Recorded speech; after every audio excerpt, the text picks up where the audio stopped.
ভর্তি বাণিজ্য আর একটা ছিল এই পোস্টিং বাণিজ্য। ভর্তি বাণিজ্যটা মোটামুটি আমার মনে হয় আমরা একটা কন্ট্রোলে নিয়ে আসছি।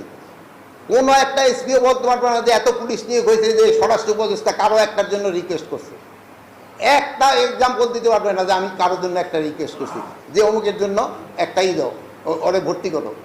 একজনও না, এই আমাদের এই বাহিনী যারা আছে একজনও বলতে পারবে না। কিন্তু আগে তো ওই পকেটে থেকে লিস্ট ধরাই দিতে এই নিয়ে নিতে হইব। এই একটা থেকে বাঁচে, আর একটা পোস্টিং বাণিজ্য থেকে এরা কিন্তু বাঁচছে।